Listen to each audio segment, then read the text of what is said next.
Lena Carter stood triumphant in a Detroit courtroom, her not guilty verdict ringing out after months of fighting false theft charges from her white boss, Victor Grayson. The jury smiled, the judge nodded, and for one sweet moment, justice felt real. Then the doors crashed open mid-cheer, FBI agents stormed in, badges flashing, and the room froze. "Victor Grayson, you're under arrest for fraud," one barked. Lena's relief twisted into dread, her win a mirage. What war would this spark? Before we dive in, let us know where you're watching from, and if you stand for truth against corruption, hit like and subscribe for more gripping tales. Lena Carter never thought she'd end up here, her life unraveling in the shadow of Detroit's jagged skyline. At 35, she'd built something solid, a career that gleamed like a rare jewel against the city's rust and ruin. She'd started at Grayson Enterprises 12 years ago, a black woman with a fresh accounting degree and a fire in her gut, taking the bus from her cramped apartment in Brightmoor to the company's sleek downtown tower. Back then, it was just data entry, her fingers flying over keys late into the night, fueled by black coffee and dreams of more. She'd sacrificed sleep, missed birthdays, and waved off dates to climb that ladder, one grueling rung at a time. By 32, she'd made it to senior accountant, overseeing budgets worth millions, her name whispered with respect in boardroom corners. She thought she'd cracked the code, beaten the odds stacked against her skin.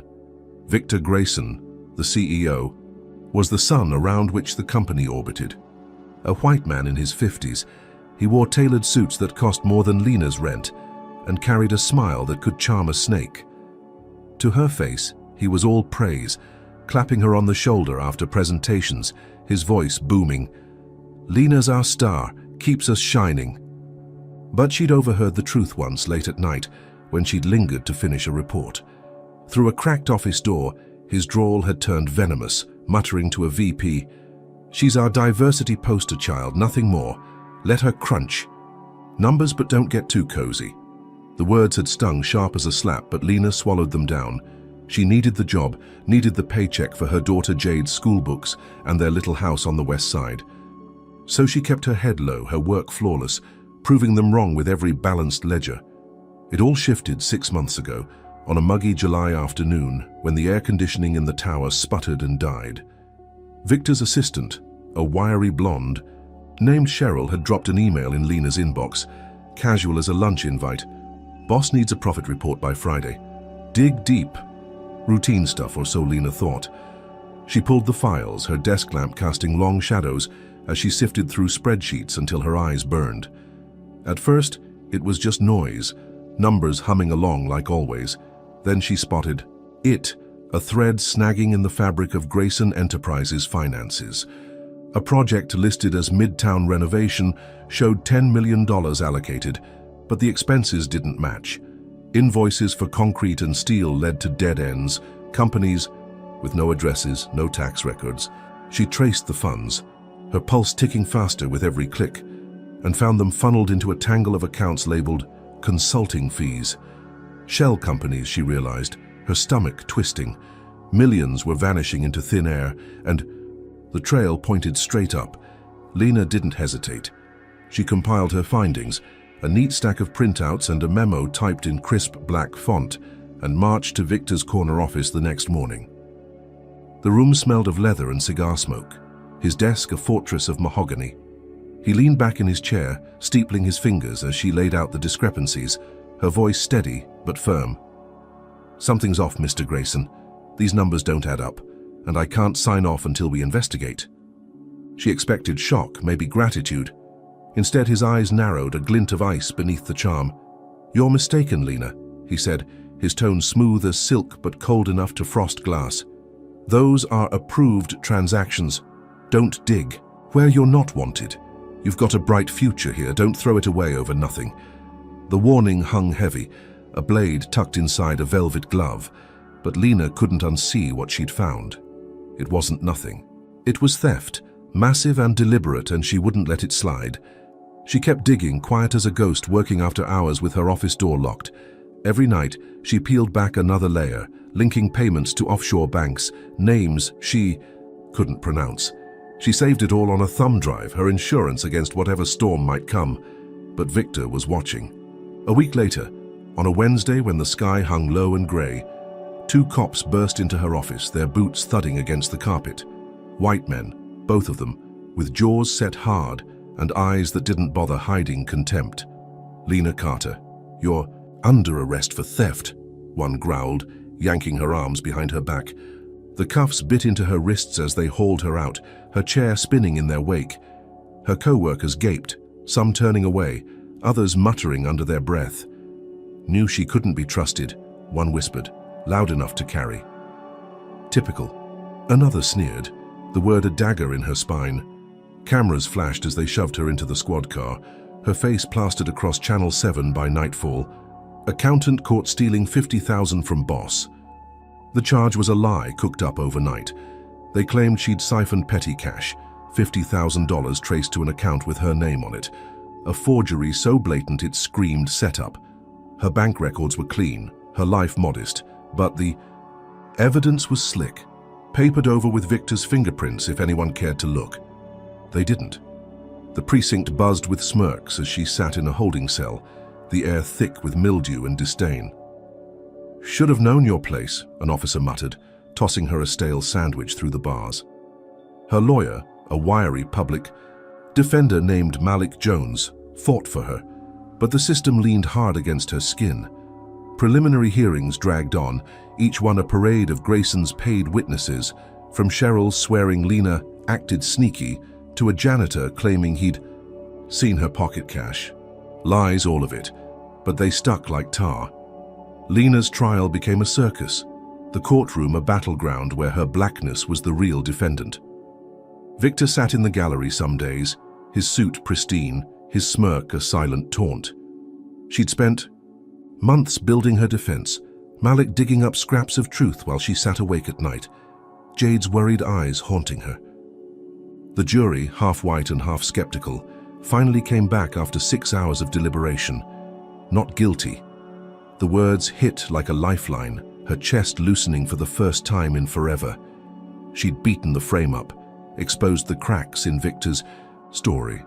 Malik clapped her back, the judge's gavel a drum roll of freedom. She stood, legs shaky but head high, ready to walk out into a world that might finally see her right. Then it happened.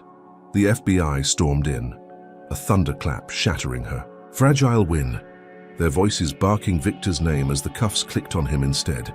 Fraud, they said. A federal case bigger than her little fight. Her victory twisted, souring in her throat. She'd thought she'd won, thought the gavel's echo was the end. But it wasn't. Victor's eyes locked on hers as they dragged him. Out, a promise flickering in their depths. This wasn't over. The courtroom emptied, whispers chasing her like wasps, and Lena stepped into the humid Detroit air, her not guilty verdict already a ghost. She'd survived the setup, but the real war was just igniting, a blaze that could swallow her whole. Lena Carter stepped out of the Detroit courthouse into a wall of noise and hate, the late August sun beating down on her like a spotlight she couldn't escape. Her not guilty verdict still echoed in her ears, a fragile shield she'd fought.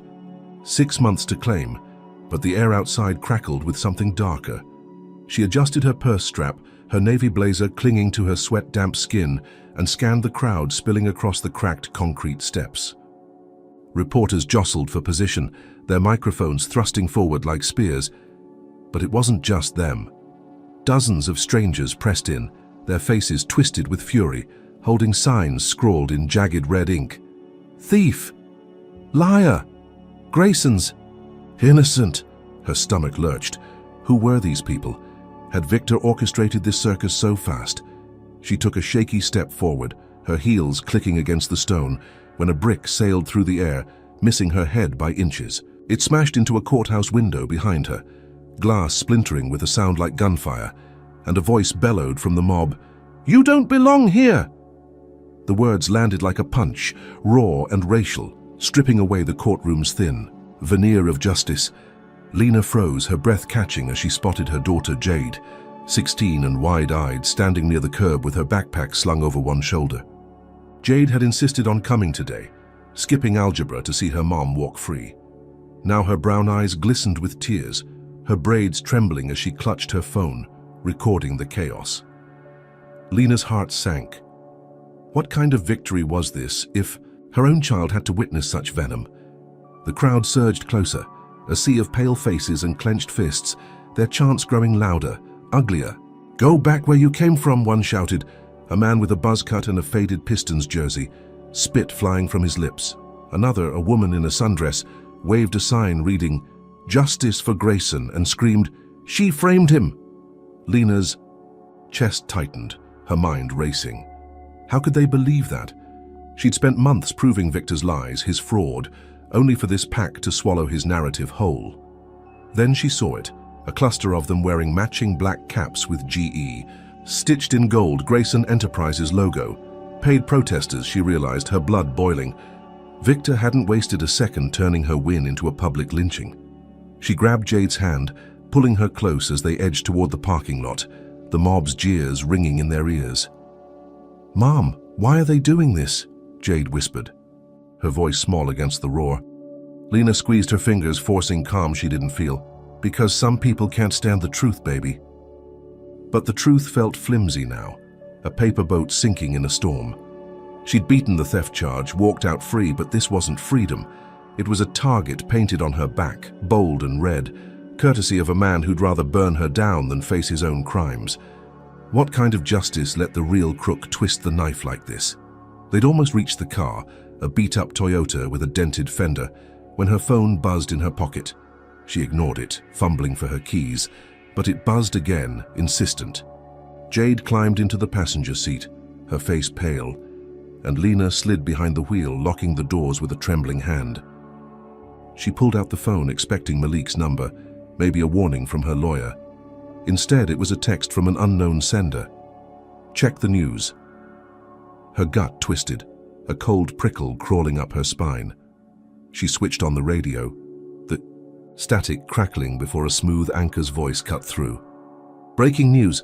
Victor Grayson, arrested earlier today on federal fraud charges, has been released on bail just hours after his dramatic courtroom exit."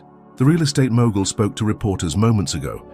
The broadcast shifted, and Victor's voice filled the car, slick as oil and twice as toxic. "I've been wronged," he said, his tone dripping with false hurt. "This whole thing is set up by a disloyal employee who betrayed my trust. I'll fight this, and I'll ruin the rat who dared cross me." Lena's hands clenched the steering wheel, her knuckles whitening. He didn't name her, but he didn't have to. Everyone knew. Jade stared at her, eyes wide. "He means you, doesn't he?" Lena nodded, her throat dry, unable to lie. Victor was out free to wield his wealth and wrath, and she was the bullseye. The drive home was a blur, the city's grey streets streaked with heat haze, her phone vibrating non-stop against the dashboard. She didn't look until they pulled into their narrow driveway, a modest two-story house with peeling paint and a sagging porch. Jade bolted inside, her sneakers thudding up the stairs, while Lena stayed in the car, steeling herself. She opened her messages, and the flood hit. Unknown numbers, dozens of them, spitting venom. "You'll pay, black bitch. Thieving trash. Watch your back." Her address flashed across one screen, a screenshot from some dark corner of the internet. 1457 Elmwood St. Let's pay her a visit. Her breath hitched, panic clawing at her chest. How did they get this? Who was feeding the beast? She stumbled into the house, locking the door behind her, the deadbolts click a hollow comfort. Jade sat on the couch, knees pulled to her chest, staring at her own phone. "Mom, look at this," she said, holding it up. A video looped on the screen, shaky footage from outside the courthouse, Lena dodging the brick as the crowd roared. The caption read, "Justice fails again, Grayson's the victim." Comments poured in below, a cesspool of slurs and threats, each one a blade twisting deeper. "They're saying I should have died," Lena whispered, her voice breaking. Jade's lip trembled, and she threw her arms around her mom, burying her face in Lena's shoulder. "I hate them," she sobbed. "I hate all of them." Lena held her tight, stroking her hair, but her mind spun. The verdict was supposed to be the end, a clean break from Victor's lies. Instead, it was a spark, igniting a firestorm she couldn't outrun. Victor's release wasn't just a legal hiccup. It was a declaration of war, and he'd rallied an army of hate to fight it. Her phone buzzed again, another text. "You're nothing." She deleted it, but the words lingered, seeping into her bones. The crowd's faces flashed in her mind, their rage a mirror of every slight she'd swallowed at Grayson Enterprises, every smirk from cops who'd cuffed her without proof. This wasn't just about money anymore. It was about her blackness, her audacity to stand up. What would Victor do next to bury her? The night stretched long, the house creaking under a humid breeze, every shadow a threat. Lena sat by the window, curtains cracked, watching the street. A pickup truck rolled by, slow, too slow, its headlights glinting off the glass. Her pulse raced, but it kept going, taillights fading into the dark. She didn't sleep, couldn't. Not with Jade upstairs and Victor's promise echoing in her skull. Her victory was gone, stolen by a man who'd turned her freedom into a cage. The FBI had his fraud, but she had his hate, and it was growing, wild and unstoppable. How far would he push this before it broke her? All right. What do you think of this mess Lena's landed in? Drop a number 1 in the comments if you're raging at how fast Victor flipped the script, or a number 2 if you think Lena's tougher than this crowd of cowards. If you're rooting for her to smack back against this injustice, hit that like button and subscribe to catch every twist coming her way. Tell me, should she run or fight? Now, picture this. Lena's clinging to hope, but what happens when someone she trusts stabs her in the back? Stick around to find out. Lena Carter's world was crumbling, the edges of her life fraying like a worn tapestry under the weight of Victor Grayson's wrath. 3 days after the courthouse mob, she sat in her kitchen, the air thick with the scent of burnt toast and desperation. Jade slept upstairs, her soft snores filtering through the ceiling, a fragile reminder of why Lena couldn't break. The threats hadn't stopped, her phone a constant hum of venom, each message a splinter under her nails. Die slow. 1. Read. Your kid's next, another promised. She'd unplugged the landline after a midnight call hissed, "We know where you sleep." The leaked address had turned her home into a bullseye, and Victor's televised vow to ruin the rat played on loop in her mind, his smirk a ghost haunting her every move. She needed help, a lifeline beyond Malik's overworked hands, or the FBI's distant raid on Victor's empire. Her mind snagged on Paul Hensley, a name from her early days at Grayson Enterprises. Paul, a wiry white man with graying hair and a smoker's rasp, had been her mentor back when she was just a data clerk, his desk piled with ledgers and cigarette butts. He'd taught her the ropes, shown her how to spot a fudged expense report, even slipped her coffee on late nights. "You've got a head for this, Lena," he'd said once, his grin crooked but warm. He'd quit 5 years ago, muttering about creative accounting he wouldn't touch, and vanished into the city's sprawl. If anyone knew Victor's dirty tricks, it was Paul. Could he still be her anchor in this storm? Lena tracked him down through an old work email, her fingers trembling as she typed, "Paul, it's Lena Carter. I need your help. Grayson's after me." His reply came fast, a single line. "Meet me at Rusty's Diner, 8 tonight. Bring nothing." Relief flooded her, sharp and fleeting, like a gasp after holding her breath too long. She left Jade with a neighbor, a stout woman named Mrs. Tillman who'd promised to lock the doors tight, and drove through Detroit's neon-lit streets, the Toyota's engine rattling under her grip. Rusty's sat on a corner near the river, its windows fogged with grease, the parking lot a patchwork of potholes and flickering lamps. Paul waited in a back booth, his frame hunched over a chipped mug, a stack of manila folders beside him. His face was older, lines carved deep, but his eyes sparked with something she hoped was loyalty. "Lena," he rasped, sliding the folders toward her as she sat, the vinyl seat squeaking under her weight. "Heard about your mess. Grayson's a snake, always was. I kept records when I left, stuff he thought I'd burn." She opened the top folder, her pulse quickening at the sight of scribbled notes, bank statements, and emails, all detailing Victor's shell games from years back. Payments to ghost vendors, inflated project costs, the same rot she'd uncovered. "This could bury him," she whispered, her voice trembling with possibility. Paul nodded, leaning closer, his breath sour with coffee and regret. I should have spoken up sooner. Let me testify, Lena. We'll nail him together. Her chest loosened, a knot of fear unraveling. Was this the break she'd been clawing for? They talked for an hour, Paul sketching out Victor's old scams, how he'd bullied staff into silence, his racism a quiet blade behind closed doors. Called me a bleeding heart for training you, he admitted, his laugh bitter. Said black folks couldn't handle the big leagues. Lena's jaw tightened, the memory of Victor's diversity star jab stinging fresh. She gathered the folders, ready to call Malik, when Paul's gaze darted to the window, his fingers twitching on the table. You trust me, right? He asked, too sudden, too soft. She nodded, but a chill pricked her spine. Why did he look so nervous? Before she could ask, he stood, muttering, "Bathroom," and shuffled off, leaving the folders behind. Lena flipped through another page, her mind racing with courtroom visions, when the diner's door banged open.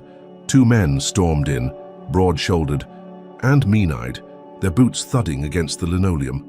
One wore a stained jacket, the other a skull tattoo creeping up his neck, both reeking of sweat and malice. "Carter!" the tattooed one barked, spotting her. She bolted upright, clutching the folders, but they were on her in seconds. The first grabbed her arm, twisting it hard, while the second slammed her into the wall, her head cracking against peeling paint. "Nosing where you don't belong, huh?" he snarled, his breath hot and rancid. "Uppity black trash thinks she's smart." The words hit like fists, each syllable laced with hate, as the other sneered. "Grayson sends his regards." Pain bloomed in her ribs as a punch landed, sharp and deep, stealing her air. She swung back, nails raking the tattooed man's cheek, drawing blood, but he laughed, a wet, ugly sound. "Feisty," he spat, slamming her again, the folders scattering, like leaves across the floor. The diner's few patrons shrank away, heads down, as the men tore into her bag, tossing her keys into a corner. "Tell your brat we're coming," the first growled, his fist hovering for one last blow before they bolted, the door slamming shut behind them. Lena slid to the ground, gasping, her blazer ripped, her side throbbing like a drumbeat. Paul was gone, his mug still steaming on the table. Where had he run to? She crawled to the folders, gathering them with shaking hands, when a scrap of paper slipped free, tucked inside the last one. Handwritten in Paul's jagged scrawl, "Victor paid me more, sorry." Her stomach dropped, a sick, hollow plunge. He'd sold her out, lured her here for this ambush. The files were real, but the promise was a trap, his loyalty a lie she'd swallowed whole. She staggered outside, the humid night air slapping her bruised face, and found her Toyota trashed, tires slashed, windshield a spiderweb of cracks, scrawled in dust across the hood. "Back off or Jade's next." Her knees buckled, the threat a noose tightening around her heart. Jade, her baby, now a pawn in Victor's game. Lena limped to a payphone across the lot, her coins clinking. As she dialed Malik, her voice raw. "Paul betrayed me, they jumped me. They know where Jade is." Malik cursed, promising to send help, but the line felt thin, a thread stretched to snapping. She hung up, clutching the folders, her only weapon now. The diner's neon sign buzzed overhead, casting her shadow long and jagged, a woman battered, but not broken. Paul's stab hurt worse than the fists, a wound she hadn't seen coming, but it lit a fire in her gut. Victor thought he could scare her silent, use her daughter as leverage. He'd misjudged her. How much more would he take before she struck back? She hobbled home in a borrowed cab, the driver's radio humming low, every bump jarring her bruised ribs. Mrs. Tillman met her at the door, eyes wide at the sight of her torn clothes and swelling cheek. "Lord child, what happened?" she gasped, but Lena waved her off, rushing upstairs. Jade slept, oblivious, her face peaceful against the pillow. Lena sank beside her, the folders clutched to her chest, her breath ragged. Victor's goons were closing in, Paul's betrayal a fresh scar, and her not guilty verdict a distant memory. The war was here, and it was uglier than she'd ever imagined. What would it cost to keep Jade safe? Lena Carter woke to a dawn that felt like a bruise, the sky over Detroit swollen with purple clouds, her body aching from the diner ambush. Her cheek was a mottled map of purple and blue, her ribs a dull throb with every breath. But the fire in her chest burned hotter than the pain. Jade's face, peaceful in sleep, had kept her anchored through the night, a silent vow to fight. Paul's betrayal stung, his scrawled apology a taunt, and the thug's threat against her daughter looped in her skull. Back off, or Jade's next. Victor Grayson thought he'd broken her, thought his goons could silence her with fists and fear. He was wrong. She'd been battered, not buried, and those folders Paul left behind were her ammunition now. She moved fast, adrenaline masking the hurt. By noon, she sat in a cramped coffee shop on Woodward Avenue, the air thick with roasted beans and tension, facing a journalist named Tariq Evans. He was a wiry man in his 40s, his notepad scarred with ink, his reputation built on exposing Detroit's underbelly. Lena slid Paul's files across the table, her voice low but steel-edged. Victor paid Paul Hensley to set me up. These prove he's been stealing for years. I need this out there now. Tariq's eyebrows shot up. As he skimmed the papers, bank transfers and cryptic emails painting a portrait of fraud. "This is dynamite," he muttered, scribbling notes. "You sure you want to poke this bear?" Lena's jaw tightened. "He's already clawing me. I'm done hiding." Tariq worked quick, his article hitting the web by dusk. Ex-employee betrays whistleblower in Grayson scandal. It named, Paul detailed his double-cross and hinted at Victor's deeper crimes. The folder's contents teased just enough to spark outrage. Lena didn't stop there. She dug into her own stash, emails from her time at Grayson Enterprises, buried on that thumb drive she'd kept like a talisman. One caught her eye, a terse note from Victor to a VP. "Move the Midtown funds, Carter's nosy." She paired it with Paul's records, a timeline of theft stretching back a decade, and emailed it to Tariq with a single line. "Blow it wide. Open." Her hands shook as she hit send, but her resolve was iron. Could she turn Victor's own words against him? The story exploded online, hashtags like Parnes Grayson lies trending as Detroit's chatter turned to fury. Lena's next move was bolder. She called a community meeting at the old rec center on Livernois, a brick box with chipped paint and a leaky roof, the only place she could afford on short notice. Word spread through texts and flyers, and by 7 that night, the room was packed. Folding chairs groaning under a crowd of neighbors, activists and strangers drawn by the buzz. Jade stood by her side, chin high despite the shadows under her eyes, her presence a quiet strength. Lena stepped to the mic, her bruised face a badge of survival, and laid it bare. "Victor Grayson framed me for theft because I found his secrets," she said, her voice cutting through the hum. "He sent men to beat me, threatened my daughter, all to keep his millions. These files prove it."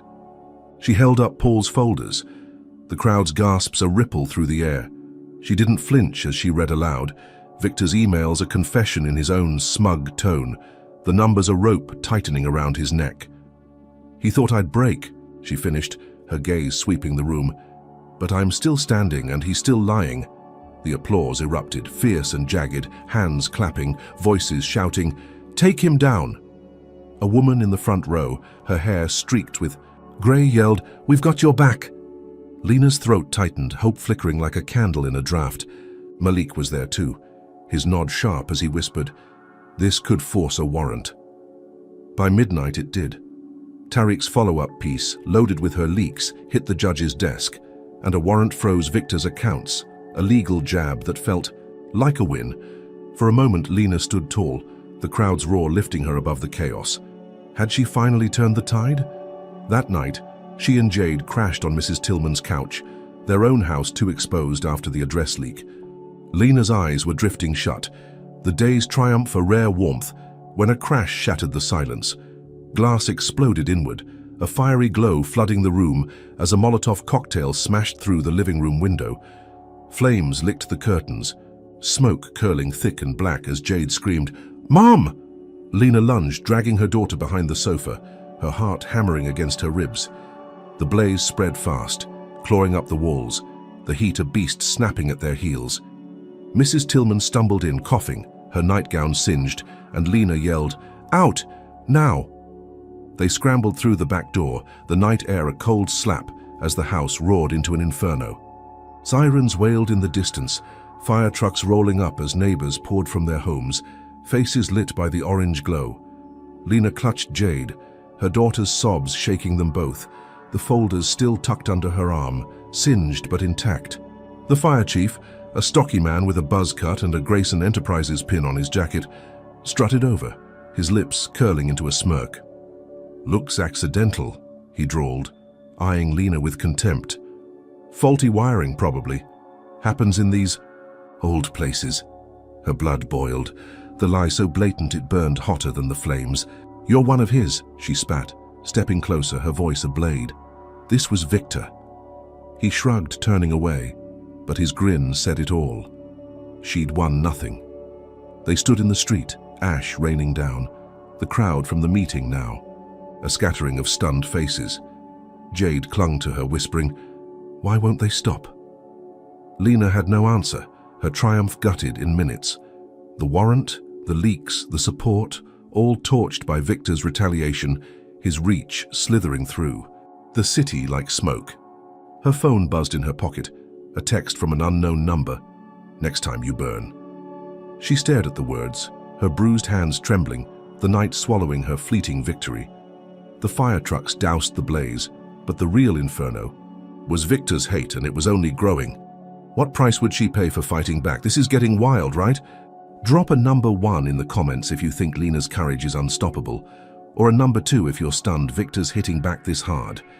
Should she keep pushing, or is she in too deep? If you're gripped by this battle against corruption, smash that like button and subscribe for the next chapter. Tell me, can she trust anyone after this? Now imagine Lena catching her breath, thinking she's safe, only to face a new trap snapping shut. What's Victor cooking up next? Stay tuned to see.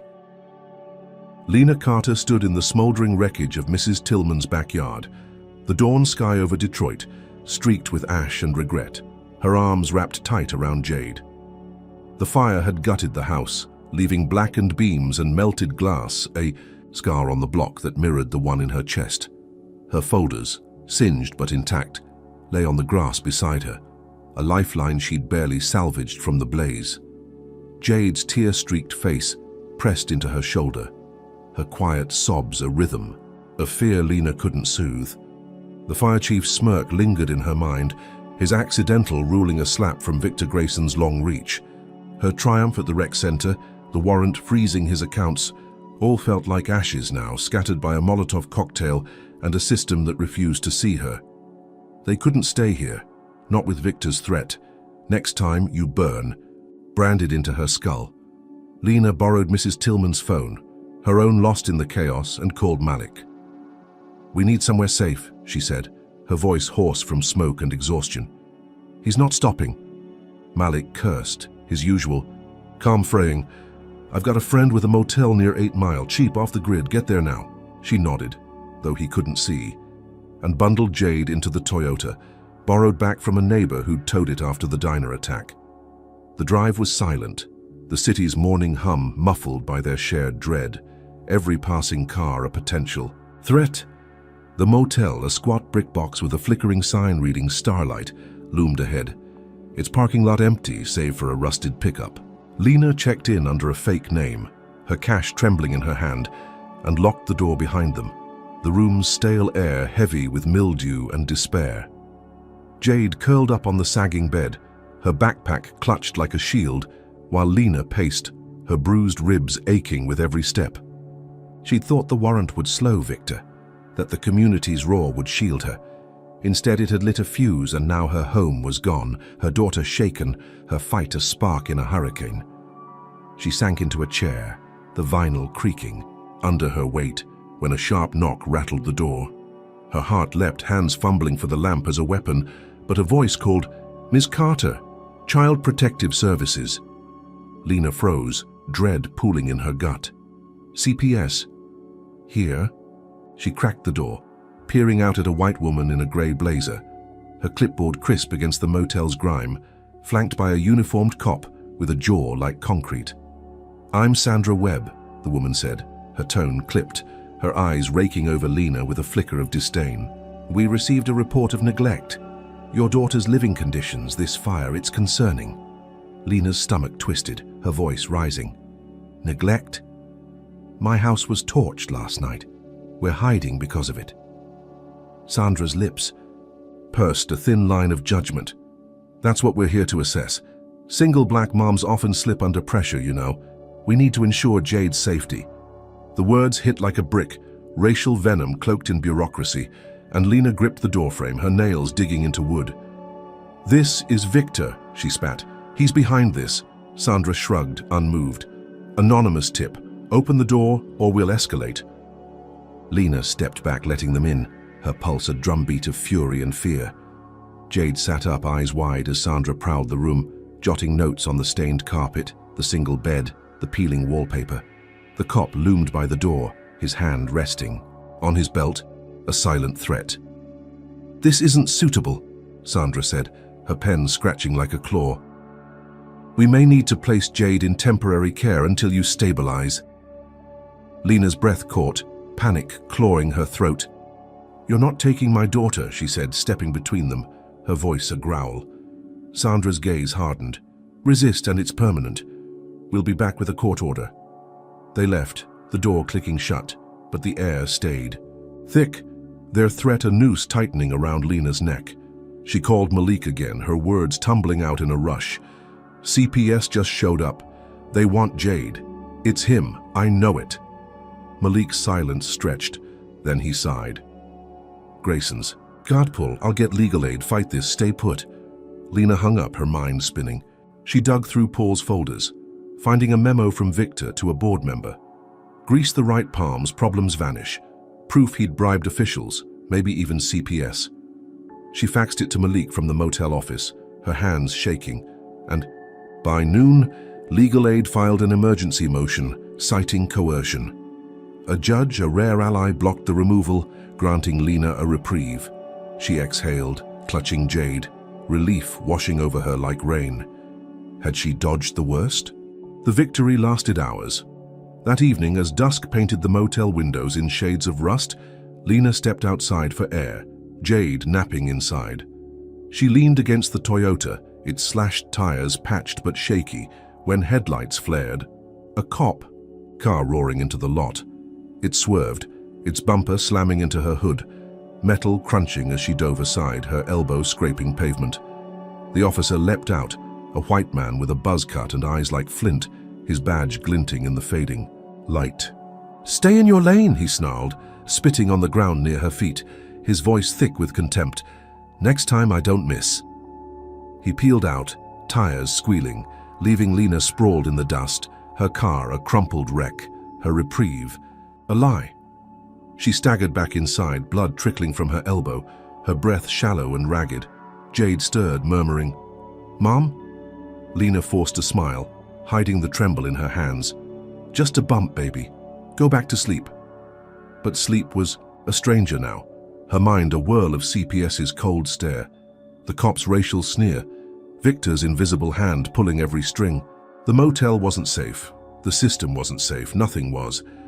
She'd fought off the removal, clung to Jade by a thread, only to find Victor's next blow waiting in the shadows. Her phone buzzed. Another unknown number. You can't hide. She stared at the screen, her bruised body screaming, her resolve a flicker in the dark. The warrant, the community, the legal win, all dust against his power. What would he rip from her next? Lena sat by the window, curtains pinched shut. The motel's neon buzz a faint pulse against the night. Jade slept, her breaths soft, but Lena's eyes burned, scanning the lot for headlights, for threats. The cop's spit still stained the ground outside, a mark of the city's betrayal, and Sandra's words echoed, single black mums often slip. It wasn't just Victor now, it was the whole rotten machine, greased by his money, grinding her down. She'd thought safety was a place, a moment, but it was a mirage dissolving with every step she took. The folders lay beside her, their edges curling from fire and sweat, her only weapon in a war she couldn't win alone.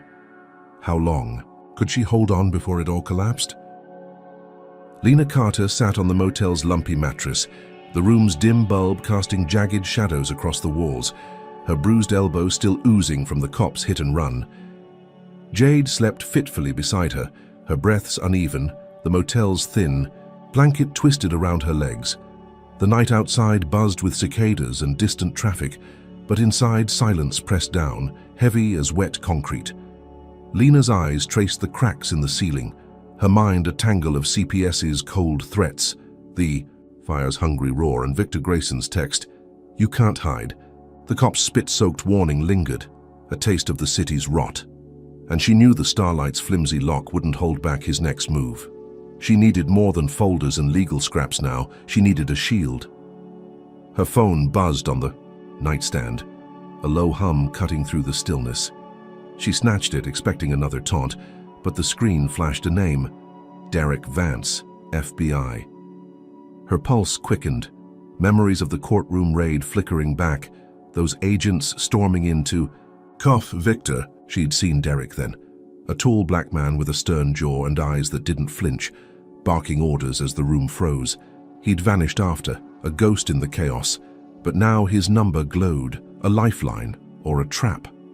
She answered, her voice a whisper. "Yeah?" His tone came through, clipped and urgent.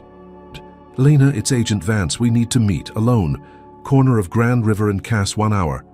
She hesitated, the motel's walls closing in. "Why me?" Derek's pause was brief, his words measured. "You've got pieces we need. Grayson's bigger than you know." Lena slipped out, leaving Jade with a note. "Back soon, stay locked in."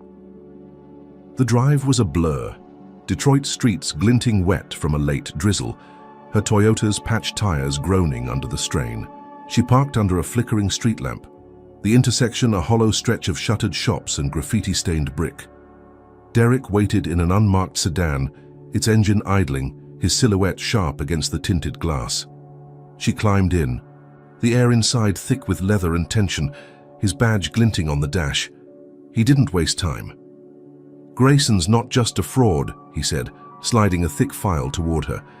"He's tied to a cartel, white supremacists with deep pockets. They've been laundering through his company for years. Your Midtown find cracked it open." She opened the file, her breath catching at photos of men in hoods, bank logs with sums that dwarfed her discoveries, and a grainy shot of Victor shaking hands with a tattooed thug, the same skull design she'd seen at the diner. Derek leaned closer, his voice low. "We've got him on fraud, but this ties him to hate crimes, murders. We need your evidence, everything you've got to seal it. Help us and we'll protect you, Jade too." Lena's chest tightened, hope flickering against the weight of her fear. Protection. Real protection from the FBI. She pulled her thumb, dry from her pocket, its plastic warm from her grip, and handed it over, her voice steady. "Emails, dates, accounts, it's all there." Derek nodded, tucking it away. "Smart move. We'll move you to a safe house tomorrow. This ends soon." She drove back, the promise of safety a fragile thread, her mind spinning with cartel. Shadows and Derek's stern assurance. The motel loomed ahead, its neon sign a dull pulse, and she slipped inside, locking the door behind her.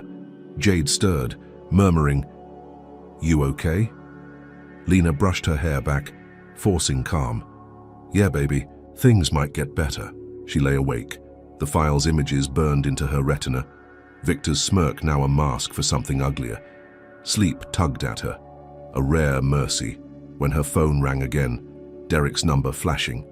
She answered, dread pooling fast. His voice crackled tight with panic. "Lena, our safe house got hit, torched. 2 agents dead, files gone. Grayson's people knew." Her stomach dropped, the room spinning as his words sank in. The cartel, Victor's invisible army, had struck before she'd even moved. She bolted upright, checking the window, the lot dark and still. "How?" She rasped, her throat dry. Derek's breath was ragged. "Leak maybe, or they've got eyes everywhere. Stay put, I'm sending a car." He hung up, the line dead, and Lena's hands shook, the promise of safety ashes before it began. She paced, her bruised ribs screaming, when a thud hit the door, sharp and wet. She crept closer, peering through the peephole, and gagged. A pig's head, blood-smeared and eyeless, slumped against the frame, a note pinned to its snout. "You're dead, snitch." Lena stumbled back, her knees buckling, Jade waking with a gasp. "Mom, what's that smell?" she cried, scrambling to her side. Lena pulled her close, shielding her eyes, the stench of blood seeping through the crack. "Don't look," she whispered, her voice breaking. The folders and thumb drive were her weapons, but they'd painted a target bigger than she'd imagined. Victor's reach wasn't just Detroit. It was a network of hate, and the FBI's shield had crumbled, in flames. She grabbed her phone, texting Malik. "FBI hit, we're exposed." His reply was instant. "Hold tight, I'm coming." But tight felt like a noose, the motel a coffin waiting to close. She dragged the dresser against the door, its legs scraping the floor, a flimsy barricade against the night.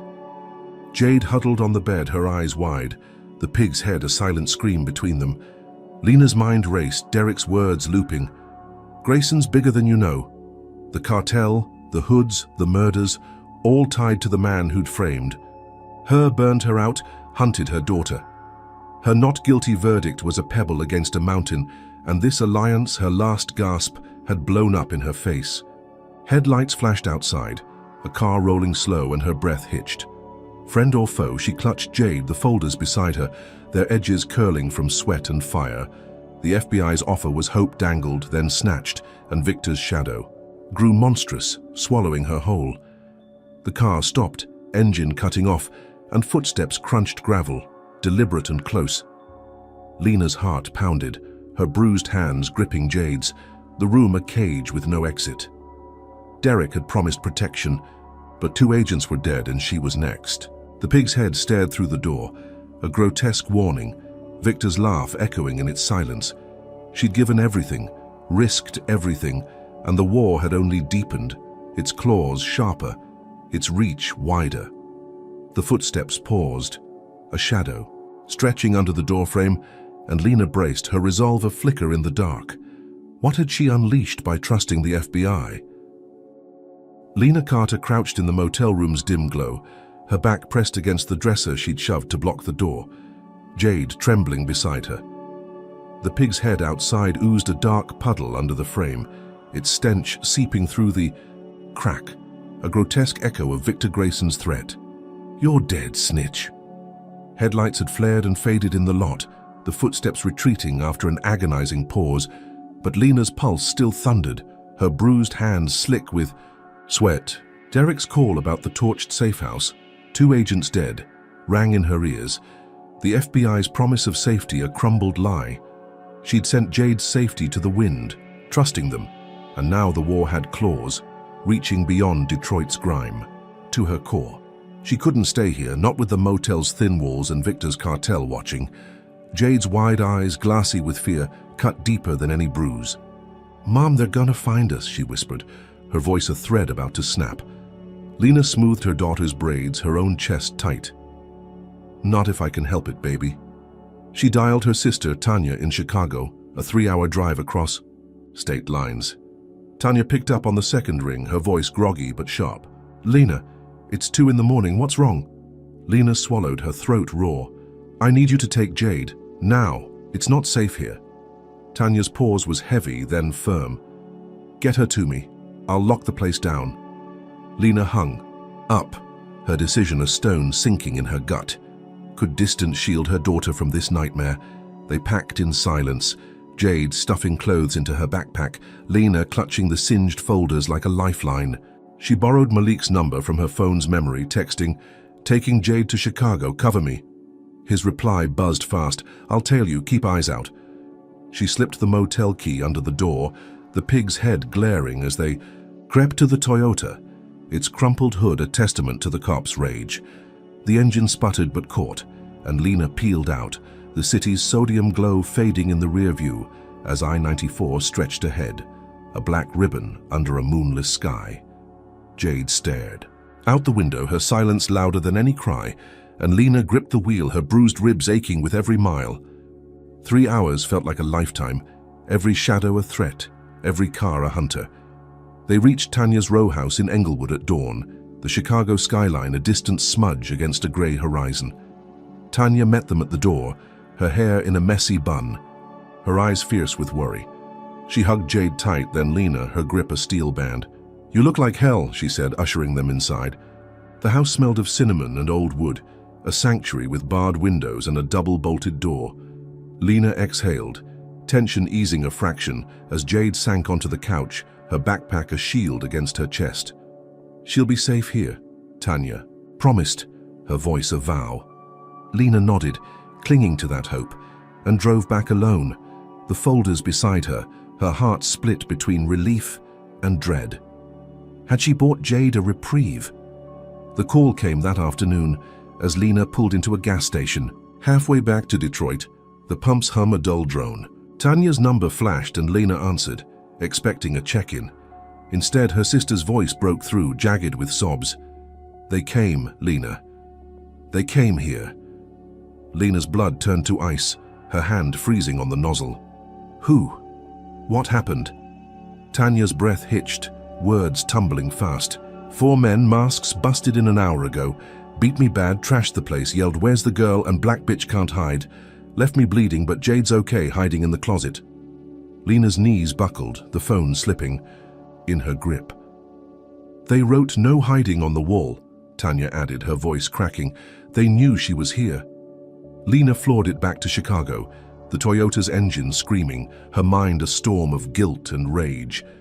She burst into Tanya's house, the door hanging off its hinges, glass crunching under her boots. Tanya sat on the floor, her lips split, her left eye swelling shut, a rag pressed to her cheek. Jade huddled beside her, pale and shaking, her eyes hollow. The living room was a battlefield, furniture overturned, walls gouged with slurs in black marker. "No hiding, Grayson's law." Lena dropped to her knees, pulling them both close, her own bruises forgotten as Tanya rasped, "They wanted her, said it's a message." Victor's thugs had tracked Jade across state lines, their racist fury a whip cracking through her family. How had they known so fast? She called Malik from Tanya's cracked landline, her voice trembling but sharp. "They hit my sister's place. Jade's a target now." He cursed, promising cops, but Lena knew better. The Detroit precinct's spit still fresh in her memory. She hung up, her resolve hardening, and drove Jade back to Detroit, Tanya insisting she'd follow with stitches and a gun.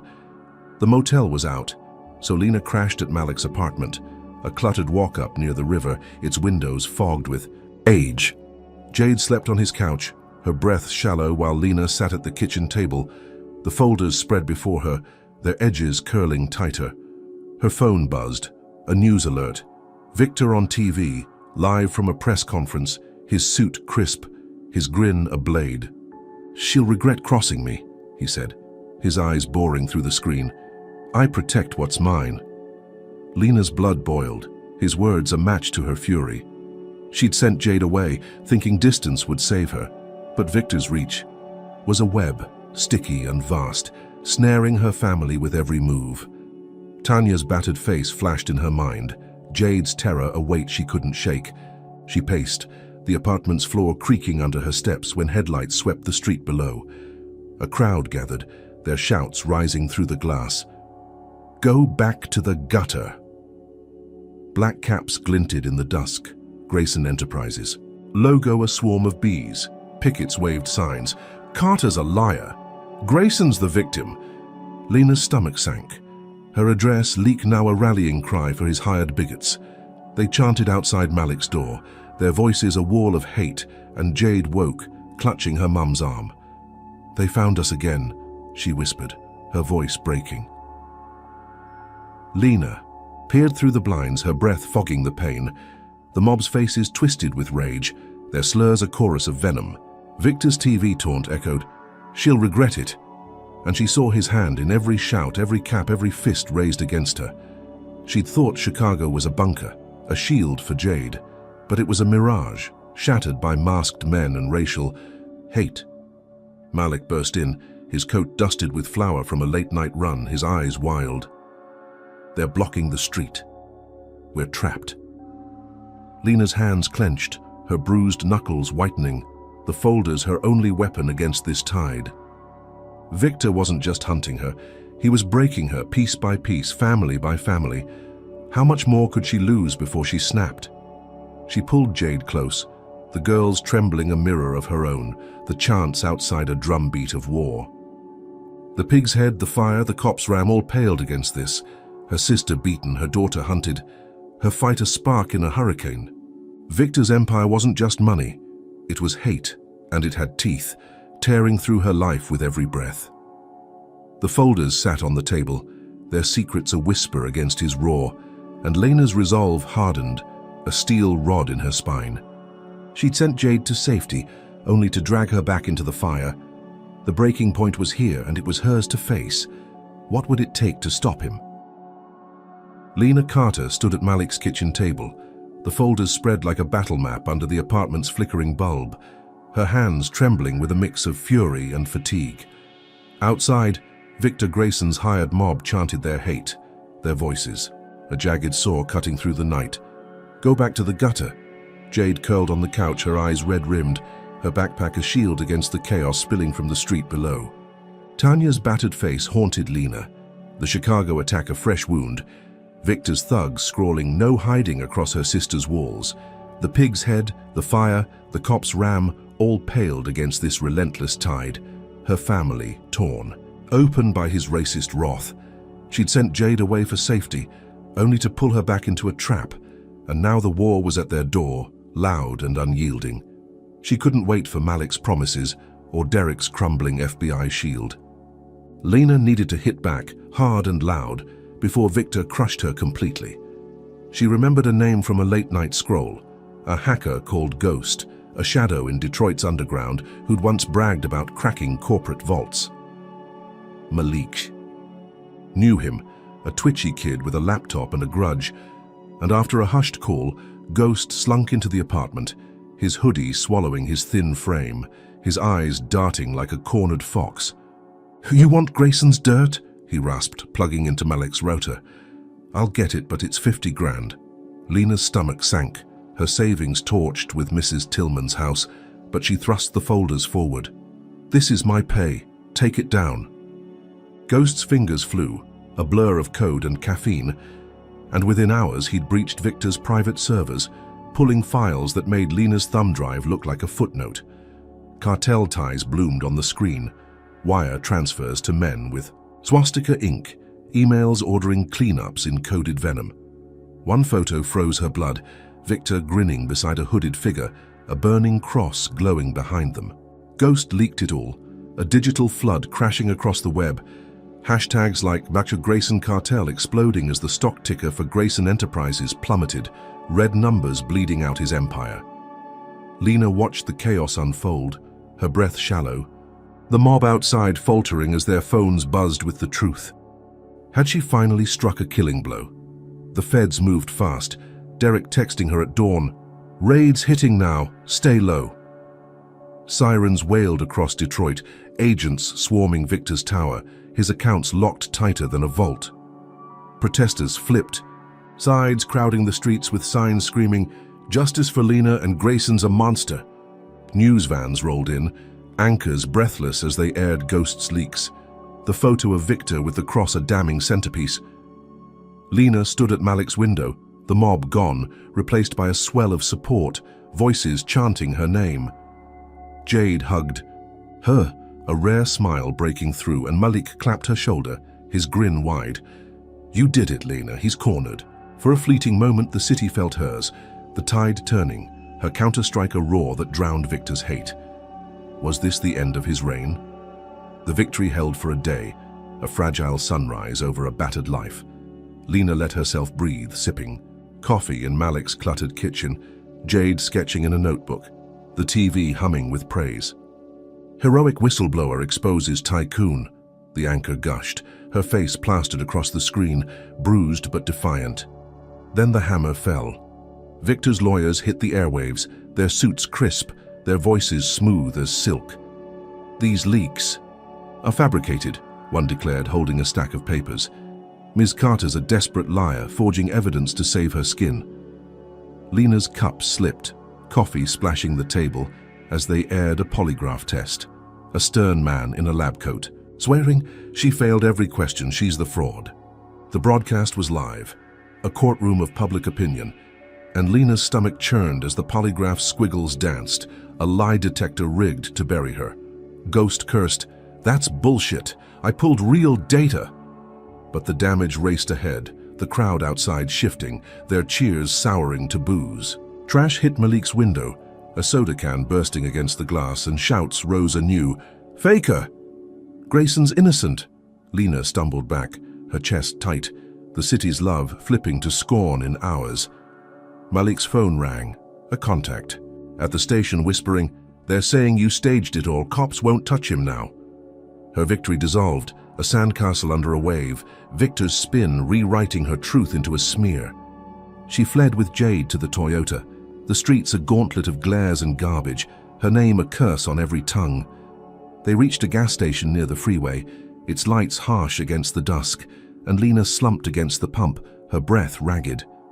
Jade clung to her, whispering, "Why do they hate us again?" Before Lena could answer, a crack split the air, a sniper's bullet grazing her arm, blood blooming on her sleeve as she dove behind the car. Jade shrieked, tires squealed, and a black van peeled away, its taillights winking into the night. Lena clutched her arm, pain searing through her, and her phone buzzed. A voice call from a blocked number. Victor's drawl slithered through, low and lethal. "Next one's through your skull." She staggered to her feet, blood dripping onto the pavement, Jade's sobs a knife in her gut. The bullet had missed by inches, a warning shot from a man who'd turned her triumph to ash. She tore a strip from her shirt, binding the wound, her hands shaking as she drove them back to Malik's, the city a blur of hostile eyes. The folders, ghosts, leaks, the raids, all undone by a lie detector and a lawyer's grin. Victor's cartel flexing its muscle with a near assassination. Her arm throbbed, her resolve fraying, but her fury burned brighter, a coal in the dark. He'd taken her win, her safety, her family's peace, and now her blood. How much more could he steal before she broke?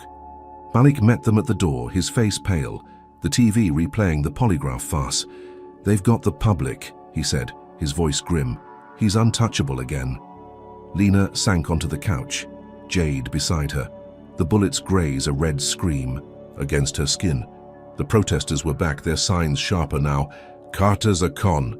Victor's voice lingered. "Next one's through your skull." A promise she couldn't shake. Her counterstrike had shaken his empire, brought the feds, rallied the streets, only to crash into his wall of lies and power. The war was hers, to lose, and it was slipping fast. What would it take to fight a monster who wouldn't fall? This is insane, isn't it? Drop a number 1 in the comments if you're shocked Victor flipped Lena's win this fast, or a number 2 if you think she's still got a shot to take him down. Is she a hero or a fool for pushing this far? If you're hooked on this roller coaster of justice and betrayal, hit that like button and subscribe for the next drop. Tell me, can she claw back from this sniper shot? Now, picture Lena, pleading, cornered and ready to face the courtroom again. What happens when the FBI storms in with cuffs? You'll see soon. Lena Carter sat in Malik's apartment, her arm throbbing under a makeshift bandage. The snipers graze a raw stripe of red against her skin. Jade slept fitfully on the couch, her face etched with exhaustion, the echoes of Victor Grayson's threat. "Next one's through your skull," a ghost in the room. The TV looped his lawyer's polygraph lie. The city's cheers turned to jeers, trash still clinging to the window pane from the mob's rage. Ghost's leaks had shaken Victor's empire, sparked raids, but his counterstrike, a bullet and a smear, had flipped her victory into quicksand. She'd fought too hard, lost too much to let it end here, bleeding and cornered. The folders beside her, edges charred and curling, whispered one last chance. The courtroom. Victor's fraud trial loomed, a federal case sparked by the FBI's. Raid and Lena's subpoena landed that morning. A crisp envelope slipped under Malik's door. She'd testify, her evidence the spear to pierce his lies if she could survive the walk to the stand. Malik drove her to the courthouse. The Toyota rattling through Detroit's gray dawn, Jade safe with Tanya, now stitched and armed in Chicago. The building loomed, its stone steps slick with mist, a crowd buzzing like wasps, their signs a blur of "Grayson's innocent" and "Carter's a fraud." Lena stepped out, her blazer hiding the bandage, her chin high despite the ache in her ribs. Malik squeezed her hand, his voice low. "You've got this. Truth's on your side." She nodded, clinging to that thread. and climbed the steps, their shouts a wind she pushed through. Inside, the courtroom hummed with tension, the air thick with polished wood and nervous sweat. Victor sat at the defense table, his suit a sheen of wealth, his smirk a blade honed by the polygraph win. The jury, a mix of pinched faces and skeptical eyes, watched her take the stand. Her oath a quiet vow under the judge's stern gaze. The fee. Prosecutor, a lean woman named Erica Holt, began, her voice sharp as glass. "Miss Carter, tell us about Grayson Enterprises' finances." Lena steadied her breath, her bruised hands clasped and spoke, her words a river breaking a dam. "I found millions missing, funneled through fake projects. Midtown renovation, 10 million gone to shell accounts. I reported it and Victor framed me for theft." She laid out dates, emails, the thumb drive's secrets, her voice rising with every fact, the jury leaning in, riveted. Erica paced her, heels clicking, and held up a printout. Victor's terse note. "Move the funds, Carter's nosy." "Is this from the defendant?" she asked. Lena nodded, her gaze locking on Victor, his smirk faltering for a heartbeat. "Yes, I pulled it myself." The room buzzed, murmurs rippling through the gallery, and Erica pressed, "What happened when you confronted him?" Lena's throat tightened, the memory sharp. "He warned me off, said I'd ruin my future. Then I was arrested, cuffed in front of my team, called a thief because I'm black and wouldn't stay quiet." The jury shifted, some eyes narrowing, others softening. Her truth a stone dropped in still water. Victor's lawyers scribbled, their faces tight. But Lena kept going, linking every dollar to his greed, her testimony a blade carving through his facade. Was this the moment he'd crack? The doors crashed open mid-sentence, a thunderclap silencing the room, and Derek Vance stormed in, his FBI badge flashing like a beacon. Agents flanked him, their boots pounding the floor, and the courtroom froze, pens dropping, breaths held. "Victor Grayson," Derek barked, his voice a hammer, "you're under arrest for racketeering and hate crimes." He thrust photos forward, blown-up prints from Ghost's leaks. Victor grinning beside that hooded figure, Lena's burned house a charred backdrop. His cartel-funded attacks on Ms. Carter, arson, assaults, all to silence her. The judge, a grey-haired woman with a hawk stare, banged her gavel, but the chaos swelled. Victor's lawyers leaping up, shouting objections, the jury gaping at the images. Lena's heart raced, relief flooding her as cuffs clicked on Victor's wrists, his face paling, his smirk gone. Derek met her eyes, a nod of grim triumph, and she exhaled, the stand a lifeline she'd clung to. The gallery erupted, reporters scrambling, the air electric with shock. Erica Holt grinned, whispering, "We've got him now." And Lena felt the tide shift, her testimony the spark. Derek's raid the flame. Victor twisted in his seat, his glare boring into her, a promise of vengeance even in chains, but she held firm, her bruised arm a badge of survival. This was it. The end of his reign, her truth laid bare for all to see. Had she finally won? The moment shattered as a juror stood, a wiry man with a pinched mouth, his voice slicing through the din. "She's lying," he shouted, pointing at Lena, his face red with fury. "This is a setup, all of it. Grayson's no criminal, she's the fraud." The room stilled, a gasp sucking the air dry, and Lena's stomach dropped, dread clawing back. The judge snapped, "Sit down, sir." But he kept going, "I've seen the polygraph, she's playing us." Whispers spread, the jury fracturing, some nodding, others glaring at her. The photos suddenly suspect. Victor's lead lawyer, a slick man with a shark's grin, seized it, rising smooth as silk. "Your Honor, this outburst proves reasonable. Doubt? We move for a mistrial." Lena's breath caught, her victory slipping like sand through her fingers. Derek's raid a spark snuffed by a planted voice. The judge's gavel fell, her voice stern. "Order! We'll recess to assess." Lena stumbled off the stand, Malik catching her arm, his face grim. "He's one of Victor's," he muttered, nodding at the juror. "Bought or brainwashed?" The courtroom emptied, agents hauling Victor out, his smirk creeping back, a snake shedding its skin. She stepped outside, the crowd's cheers now. A confused murmur and a boom shook the air, her Toyota exploding in the lot. glass raining like shards of her hope. She ducked, debris biting her legs. Malik pulling her down as smoke billowed, a final jab from Victor's unseen hand. She crouched in the chaos, her ears ringing, the courthouse steps a battlefield once more. Jade was safe, but the trial teetered. The jurors cry a crack in her armor, the car bomb a scream of Victor's defiance. Derek ran over, his face ashen. "We've got him in custody, but this isn't over." Lena nodded, her arm bleeding anew, the folder's secrets now a double-edged sword. Her testimony had pierced him. The FBI had struck, but the mistrial loomed, and the explosion roared his reply. The war wasn't won, it was splintering, and Victor's hate still burned, even in cuffs. How could she fight a system that bent? For him!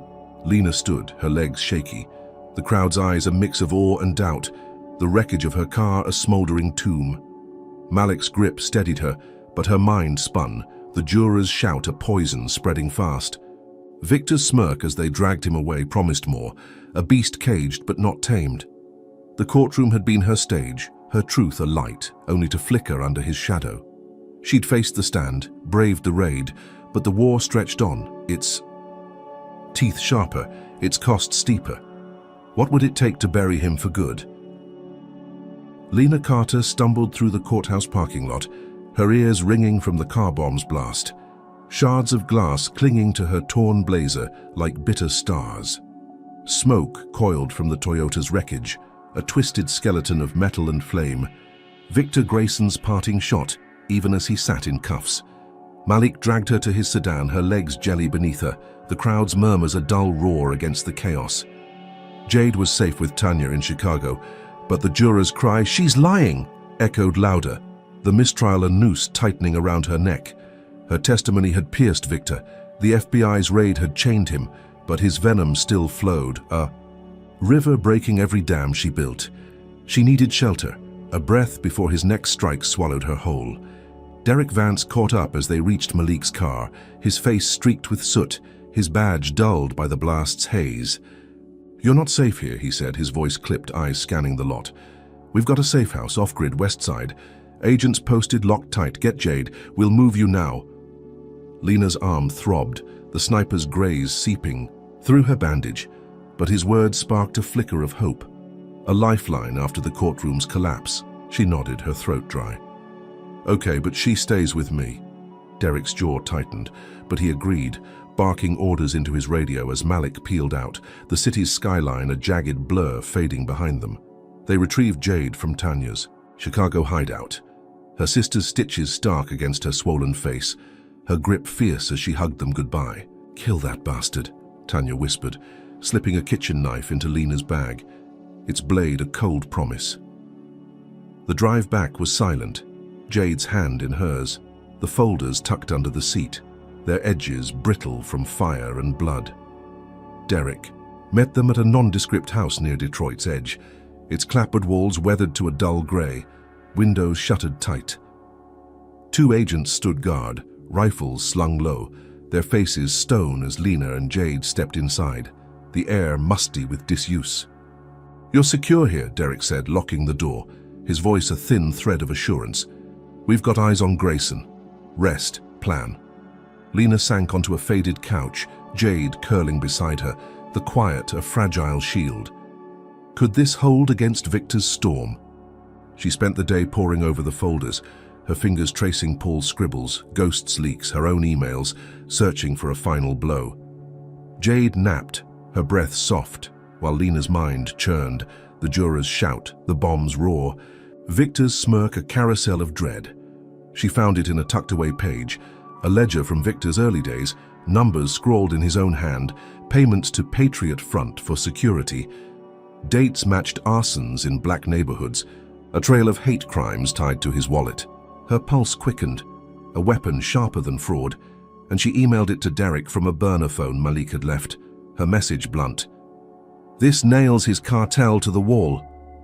The reply pinged fast. "Good. We're building. Stay put." She leaned back, the couch's springs creaking, a spark of fight rekindling. Had she found the key to end him? Night fell, the safe house cloaked in a hush, broken only by the wind rattling the shutters, the agent's boots, a faint crunch outside. Lena sat by Jade, her daughter's head on her lap, the ledger's weight a quiet victory in her mind. She'd drifted to the edge of sleep, the room's shadows softening when the lights died, a sudden blackout plunging them into dark. Her eyes snapped open, heart lurching as a crash split the silence, the front door buckling under a heavy blow. Jade jolted awake, gasping, "Mom!" Lena shoved her behind the couch, her hands fumbling for Tanya's knife, the blade cold against her palm. Voices barked outside, low and vicious. "End the black bitch."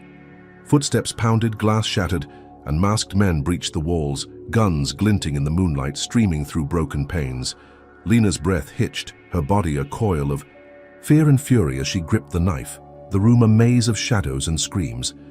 3 figures loomed, their masks stark white, eyes gleaming with hate, one barking, "Where's the brat?"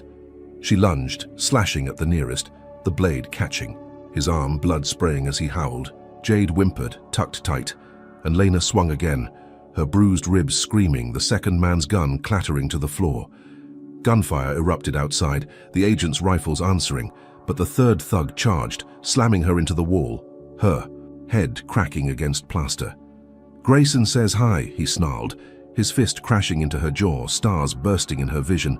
She stabbed blind, the knife sinking into his thigh, his scream a jagged roar as he staggered back. The room spun, blood slick on her hands, the air thick with cordite and rage.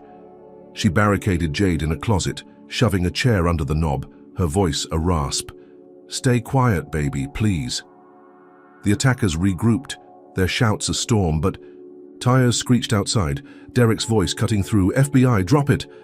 Shots rang, bodies thudded, and agents stormed in, their flashlights slicing the dark, blood pooling on the hardwood. Lena slumped against the wall, her jaw swelling, the knife slipping from her grip as Derek knelt beside her, his face grim. "They're down. You're alive." She nodded, dazed, pulling Jade from the closet, her daughter's sobs a weight. She couldn't lift. Derek's radio crackled, a voice sharp with disbelief.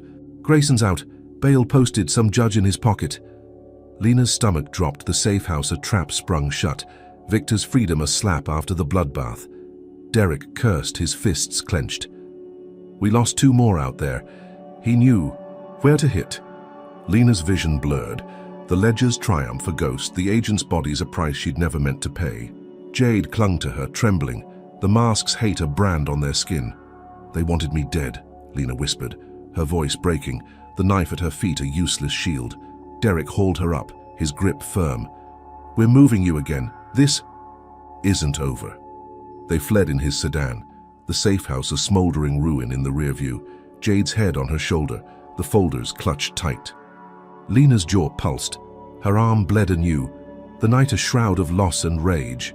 Victor's bail was a mockery, his cartel's claws tearing through every wall she hid behind. She'd struck with the ledger, thought it a lock, but the safety was a lie, a slaughterhouse painted as a haven. The agent's blood stained her hands, Jade's terror stained her soul, and Victor's smirk loomed, free and feral. She'd gambled desperate, and the house had burned again. How much more could she bleed before he won?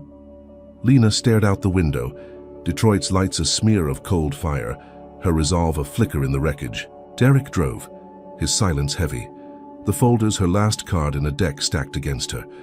Jade's breath steadied, but her eyes stayed hollow, the attack a scar they'd carry forever. Victor wasn't just a man, he was a hydra, every head. She cut sprouting 2 more, his hate a tide she couldn't stem. The safe house was gone, the agent's dead, and her gambit had brought nothing but pain. The war raged on, its cost a mountain of bodies and tears. What would it take to bury a beast that wouldn't die? Lena Carter sat in the back of Derek Vance's sedan, the engine's rumble a dull pulse under her bruised bones, Jade trembling beside her as Detroit's night swallowed them whole. The safe house lay behind, a tomb of splintered wood and blood. 2 agents dead, their killers' masks a white smear in her memory. Victor Grayson was free again, bailed by a crooked judge, his cartel's claws tearing through her last refuge. Her jaw ached from the thug's fist, Her arm oozed from the sniper's graze, and Tanya's knife rested heavy in her lap, its blade stained with their hate. The folders, singed and battered, sat under her feet, the ledger's hate crime proof. Her final card, but it felt like ash against his unstoppable tide. She couldn't hide anymore, couldn't run. This was her stand, win or die. Derek's eyes flicked to the rear view, his voice tight. "We're out of safe spots, Lena. He's got the city wired." She nodded, her throat raw, the ledger's weight a spark in her gut. "Then we go loud," she said, pulling a burner phone from her pocket, its screen cracked but alive. "Put it all out there, every damn thing." Derek's jaw clenched, but he handed her his own device, FBI secured, and she typed fast. Live streaming to every platform Ghost had cracked, her face a map of bruises under the dashboard's glow. "This is Lena Carter," she began, her voice steady despite the pain. "Victor Grayson's a fraud, a murderer, a racist. He's burned my home, hunted my daughter, killed agents. Here's the proof." She held up the ledger. It scrawled, "Numbers a confession," and read aloud, "Patriot front arsons his money. He's no tycoon, he's a monster." The feed exploded, shares spiking as Detroit's Sleepless scrolled, her words aflare in the dark. Jade squeezed her hand, her eyes wide but fierce, and Lena kept going, streaming the folder's secrets. Paul's notes, Ghost's leaks, every thread of Victor's web. Protesters stirred, their phones buzzing, and within minutes, horns blared, tires screeched, a clash erupting downtown as her supporters met his hired mob. Derek patched the feed. To news stations, his voice a growl. "This goes national, he's done." Lena's chest heaved, the city waking to her cry, but the war wasn't won. It was igniting, a wildfire she'd lit with her own hands. Could the truth outrun his bullets?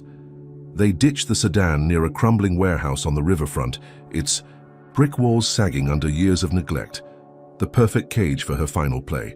Malik met them, his coat torn from dodging the mob, a borrowed pistol in his grip. "Streets are a mess," he said, leading them inside, the air thick with rust and damp rot.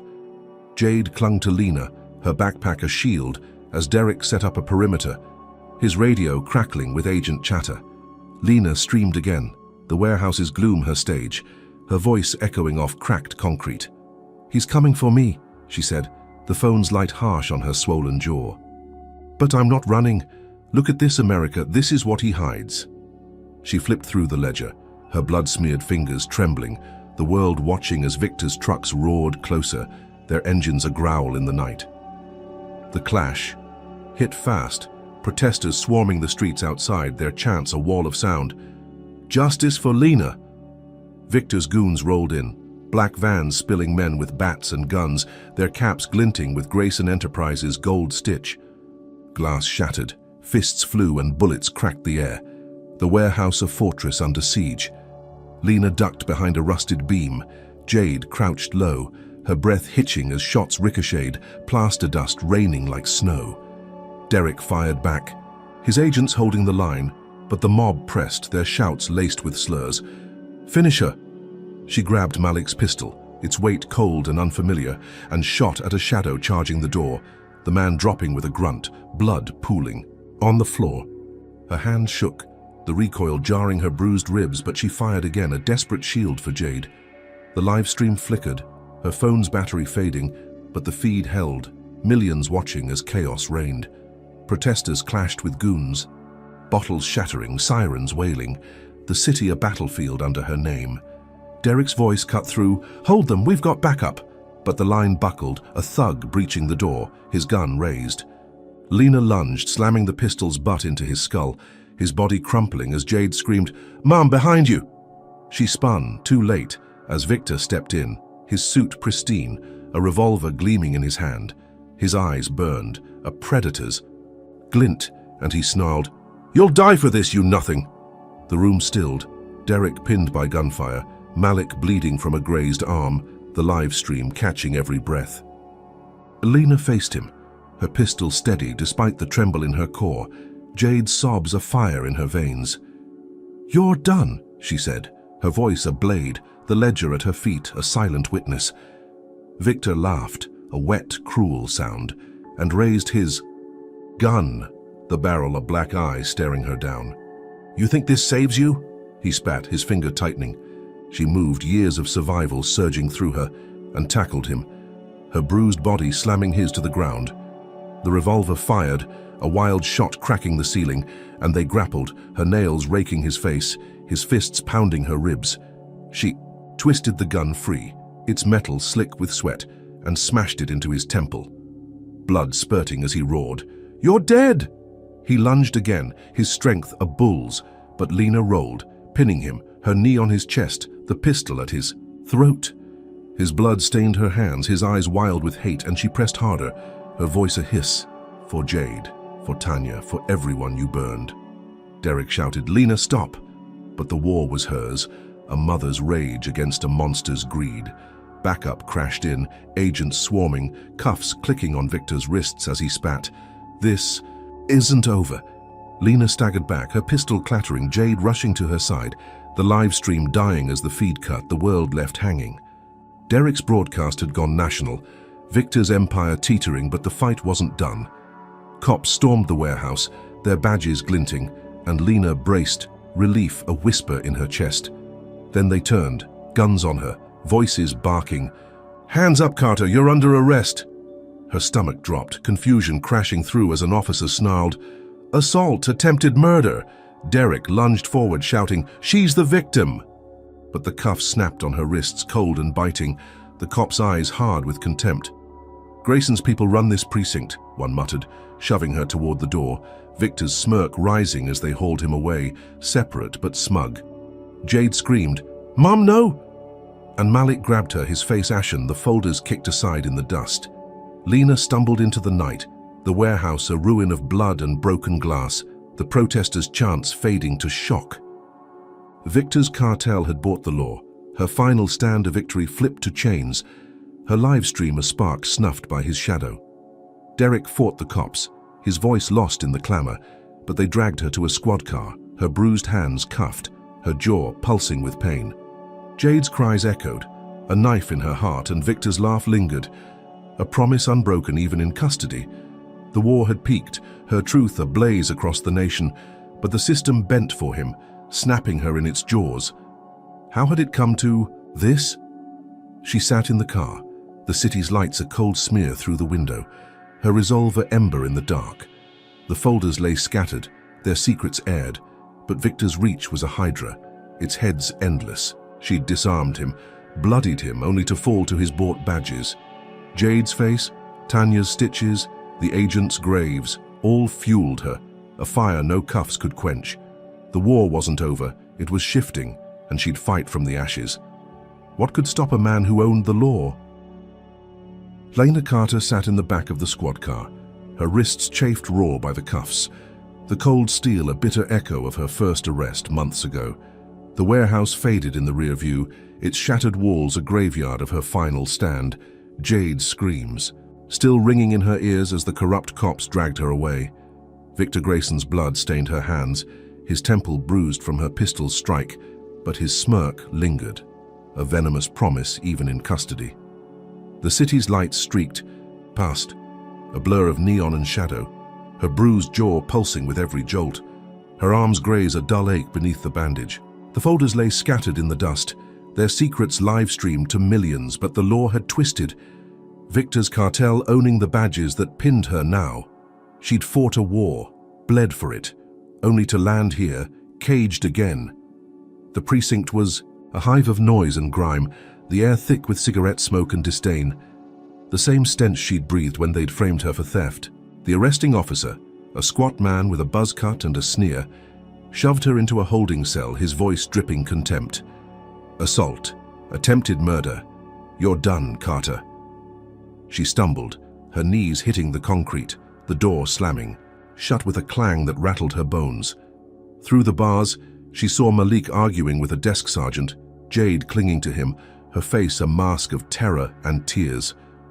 Derek Vance pushed through the crowd, his FBI badge flashing, shouting, "She's a witness, not a perp." But the cops shrugged, their eyes cold, bought by Victor's deep pockets. Lena gripped the bars, her resolve a ember in the dark, her daughter's cry a fire she couldn't quench. How had her truth turned to this? The cell was a coffin, its walls scrawled with faded curses, the bench hard against her battered frame. She sat, her mind replaying the warehouse chaos. Victor's gun in her face, the live streams flicker as she'd pinned him, blood and fury her only weapons. The nation had seen it, her voice a flare against his hate, the ledger's proof a noose around his neck. Yet here she was, locked away, the system a beast that devoured her fight. Hours bled into the night, her head throbbing, when footsteps echoed down the hall, sharp and deliberate. Derek appeared, his face a storm of exhaustion and grit, keys jangling in his hand. "Get up," he said, unlocking the door, his voice a lifeline. "We're moving." She staggered out, confusion swirling as he uncuffed her, her wrists red and raw. "What's happening?" she rasped, her throat dry as sand. Derek shoved a stack of papers into her hands, his eyes fierce. The cartel turned on him, found. His body in the river an hour ago, throat slit, staged as suicide. They're pinning it all on him, fraud, murders, the works. Lena's breath caught, the words a punch to her gut, her mind reeling as he pulled her down the corridor, past glaring cops and Malik's stunned face. Jade rushed to her, burying her head in Lena's chest, and Derek kept moving, his grip firm. "FBI's taking over, you're clear, let's go." They spilled into the precinct's lot, the night air sharp with diesel and disbelief, Malik trailing with Jade in tow. Lena clutched the papers, her eyes scanning the top sheet. A federal memo, Grayson deceased, assets seized, Carter exonerated. Her knees buckled, relief crashing through her like a wave, but suspicion clawed back, a whisper in her skull. Victor dead. After everything, his cartel had cut him loose, a scapegoat to save their own hides. She'd live-streamed his crimes, fought him bloody, and now he was gone. A corpse in the Detroit River, the war flipped in a heartbeat. Derek's sedan waited, engine idling, and he hustled them in, his voice low. They flipped fast, too fast, wanted him silent before he talked. The drive was a haze, the city's pulse a distant thrum, Jade's hand in hers a tether to reality. Lena's mind spun. The ledger's hate crime proof, ghosts leaks, her courtroom stand, all a storm that had broken Victor's empire, only for his own to bury him. Derek pulled into a quiet street near the riverfront, a safe house reborn, its windows dark but secure, agents posted with rifles low. Inside, he handed her a coffee, its steam curling like a ghost, and sat across from her, his face carved with strain. "It's over," he said, his tone heavy. His lieutenants dumped him, framed it clean. "You're free, Jade's safe, charges dropped." She sipped, the burn grounding her, but the twist gnawed, a knot she couldn't untie. Was this justice or a dodge? Malik sank onto a chair, Jade curling beside him, her eyes heavy with relief, the night's terror fading to a dull ache. Lena flipped through the papers, autopsy photos stark against the page, Victor's throat a red slash, his eyes blank. In death? The FBI pinned everything on him, fraud, arson, the agent's murders, a neat bow on a bloody mess. Her livestream had sparked it. Her fight had pushed them to turn, but the cartel's shadow lingered, a beast she'd never see. She'd won, her name cleared, her daughter safe, but the cost was a mountain of scars. Tanya's stitches, the safe houses, blood, her own battered flesh. Derek's gaze met hers, a silent pact, and she nodded, the papers slipping to the table, her hands trembling with the weight of survival.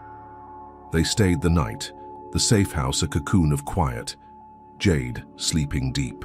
For the first time in weeks, her breaths a soft rhythm against the stillness. Lena stood by the window, the river a black mirror under the dawn, its current hiding Victor's end. She'd fought a titan, bled him dry, only for his own to finish the job, a reversal that left her reeling. The precinct's cuffs, the warehouses, chaos, all faded to this, a fragile piece built on a corpse. She returned to Malik's apartment days later, the city's hum softer now, the mob gone, the news hailing her as the woman who broke Grayson. Jade snuggled beside her on the couch, cartoons flickering, a normalcy she'd forgotten, and Lena exhaled, her bruised hands still, her war a memory etched in bone.